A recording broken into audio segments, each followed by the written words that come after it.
सबैलाई स्वागत छ। आज हामी नेपालको एउटा एकदमै प्रतिष्ठित करियर परराष्ट्र सेवाको बारेमा अलि गहिराईमा गएर कुरा गर्दैछौं। कूटनीतिज्ञ बन्ने विश्वभरि नेपालको झण्डा फहराउने सपना धेरैको हुन्छ, हैन त? तर यो यात्रा वास्तवमा कस्तो हुन्छ? आउनुहोस् आज यसको वास्तविकता बुझौं। खासमा यो सेवा भनेको हाम्रो देशको आधिकारिक कूटनीतिक निकाय हो। यसले निजामती सेवा ऐन 2049 अन्तर्गत रहेर नेपालको अन्तर्राष्ट्रिय सम्बन्ध र विदेशमा रहेका नेपालीको हितमा काम गर्छ। ल, अब सबैभन्दा पहिले यो हेरौं कि यी कूटनीतिज्ञहरूले आखिर काम चाहिँ कहाँ कहाँ गर्छन् त?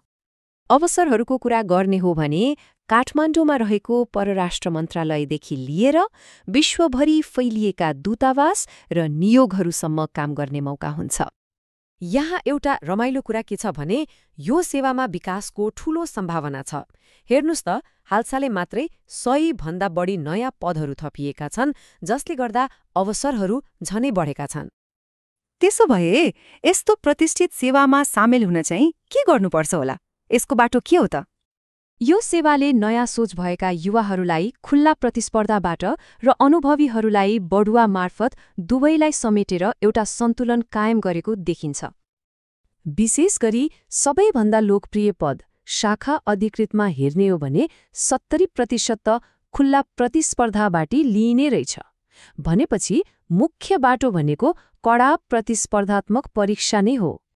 तर जब माथिल्लो पद जस्तै उपसचिव वा सहसचिवको कुरा आउँछ, यहाँ कथा अलि फरक छ। 90% पदहरू बढुवाबाटै पूर्ति हुन्छ। यसले के देखाउँछ भने अनुभवलाई एकदमै महत्त्व दिइन्छ। अब शैक्षिक योग्यताको कुरा गरौं। हरेक पदको लागि फरक योग्यता तोकिएको छ।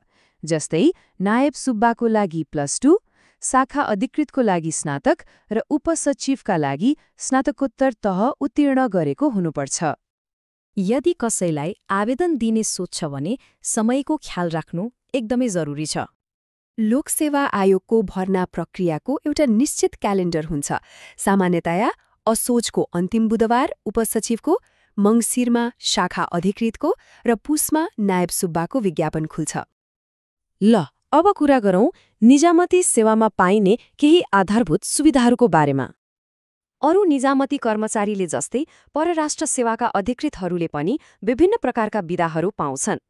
जस्तै भइपरि आउने बिदा, पर्व बिदा, घर बिदा, अध्ययन बिदा र अरू पनि। यी बिदाहरू बाहेक सरकारी तलब, महँगी भत्ता, उपचार खर्च र सञ्चय कोष जस्ता सुविधाहरूले यो करियरलाई एउटा स्थिर र सुरक्षित आधार दिन्छ। अनि अर्को महत्त्वपूर्ण कुरा, कम्तीमा 20 वर्ष सेवा गरेपछि योगदानमा आधारित पेन्सनको लागि पनि योग्य भइन्छ, जसले सेवानिवृत्तिपछिको जीवनलाई सुरक्षित बनाउँछ।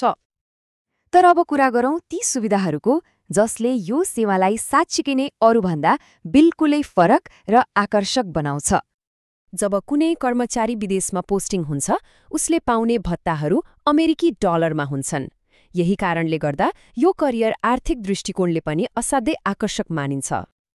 उदाहरणको लागि विदेश भ्रमणमा जाँदा नायब सुब्बाले दैनिक $125 र शाखा अधिकृत वा उपसचिवले $150 सम्म भ्रमण भत्ता पाउँछन्। यो आफैमा ठूलो रकम हो। अनि अर्को गजबको कुरा के छ भने कर्मचारीले मात्र होइन, उसको परिवारले पनि भत्ता पाउँछ। जस्तै पति वा पत्नी, 2 जनासम्म छोराछोरी र 1 जना अभिभावकको लागि पनि छुट्टै भत्ताको व्यवस्था छ। पैसा मात्रै होइन, विदेशमा बस्दा आवास, स्वास्थ्य बीमा, छोराछोरीको पढाइ र यातायात जस्ता कुराहरूमा पनि सहयोग पाइन्छ।